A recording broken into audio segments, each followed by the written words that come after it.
Hello bachcho, let's start the question. The question says, in the nitration of benzene with a mixture of concentrate HNO3 and concentrate H2SO4, the active species involved is। ठीक है, हमें ये पूछा गया है कि जब nitration की प्रोसेस होती है, बेंजीन की नाइट्रेशन की जो प्रोसेस है उसमें concentrate HNO3 and concentrate H2SO4 के साथ में रिएक्शन होती है, तो उसमें एक्टिव स्पीसीज कौन सी इन्वॉल्व होती है, कौन सी पार्टिसिपेट करती है। तो सबसे पहले हम इसके लिए की कंसेप्ट की बात करते हैं।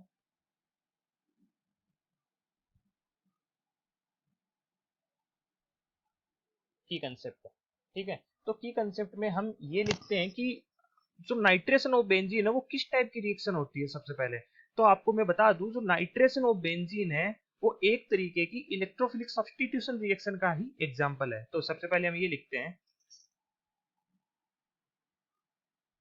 Nitration of benzene,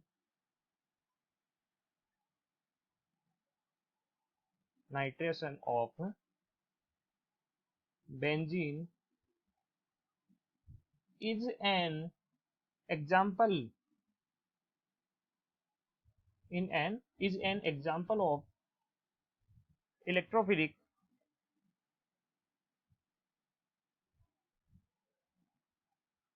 aromatic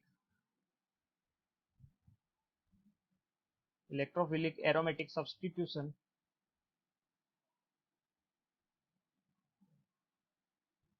reaction. ठीक है, तो नाइट्रेशन ऑफ बेंजीन वो एक एग्जांपल है, is an example of electrophilic aromatic substitution reaction. ठीक है, और जो नाइट्रेशन की प्रोसेस होती है इसमें होता क्या है, जो बेंजीन है वो कंसंट्रेट H2SO4 एंड HNO3 के साथ में रिएक्शन करके नाइट्रोबेंजीन का फॉर्मेशन करती है। तो हम आगे ये भी लिख देते हैं इसके बारे में भी। ठीक है, in nitration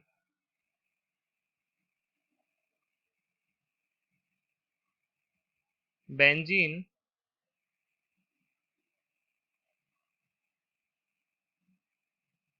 react with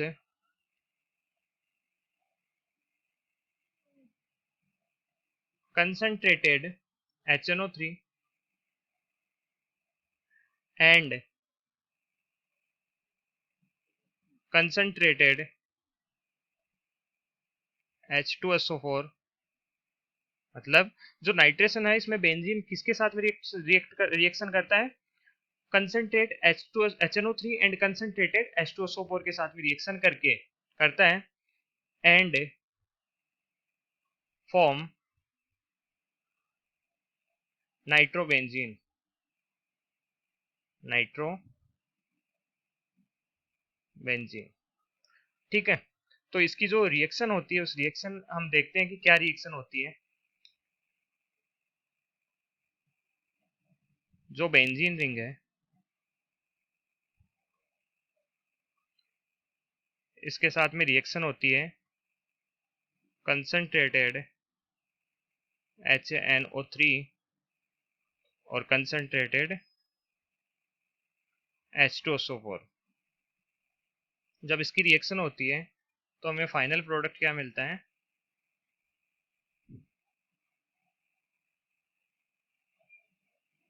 NO2 लग गया।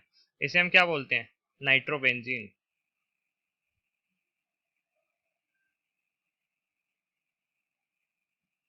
ठीक है, तो यहाँ पे जब हमने कंसंट्रेटेड H2SO4 एंड HNO3 की रिएक्शन, यहाँ पे होता है क्या है कि ये बेंजीन रिंग है, इसके साथ में तो कौन अटैक करेगा। हमने की कंसेप्ट में लिखा है कि जो बेंजीन की नाइट्रेशन की प्रोसेस होती है वो एग्जांपल है इलेक्ट्रोफिलिक एरोमेटिक सब्स्टिट्यूशन रिएक्शन का। मतलब जो हमारे पास में रिंग है ये तो क्या है, एरोमेटिक रिंग हो गई, और इस पे कोई इलेक्ट्रोफाइल आके अटैक करेगा, मतलब जो कोई भी इलेक्ट्रोफाइल है वो यहाँ पे इलेक्ट्रोफिलिक सब्स्टिट्यूशन रिएक्शन दिखाएगा। ठीक है, तो हमें इससे साफ साफ पता चलता है कि ये जो एरोमेटिक रिंग है इस पे कोई इलेक्ट्रोफाइल आके अटैक करेगा। तो होगा क्या, जो concentrate HNO3 and concentrate H2SO4 है पहले ये आपस में रिएक्शन करते हैं। तो हम इनकी रिएक्शन देखते हैं, concentrate HNO3 plus concentrated H2SO4, ये जब दोनों रिएक्शन करते हैं ना आपस में, तो यहाँ पे किसका फॉर्मेशन होता है, एक तो बनता है NO2 प्लस, ठीक है, प्लस एक तो क्या हो गया यहाँ पे, यहाँ से एक NO2 प्लस बन गया और एक OH इस इधर वाले H2SO4 से एक H ले लेता है और किसका फॉर्मेशन करता है, H2O प्लस। यहाँ से एक H निकल जाएगा तो बाद में एक H बचेगा और SO4 बचेगा, तो क्या बनेगा, HSO4 माइनस।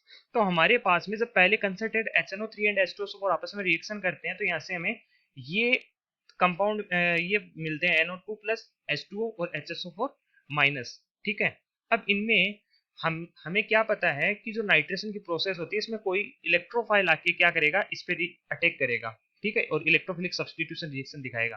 तो यहाँ से जो NO2 प्लस है ये क्या है, एक इलेक्ट्रोफाइल है।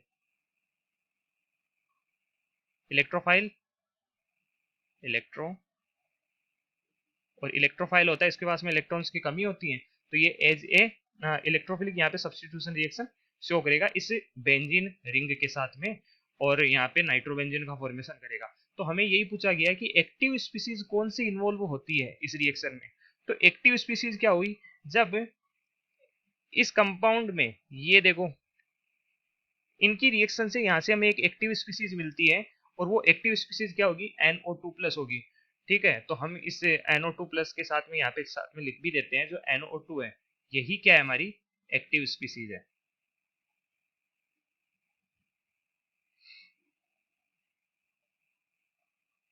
और एक्टिव स्पीसीज है यहाँ पे जो इन्वॉल्व होती है इस नाइट्रेशन की प्रोसेस में। तो हमारा option D is the correct option. Okay, I hope you understand, thank you.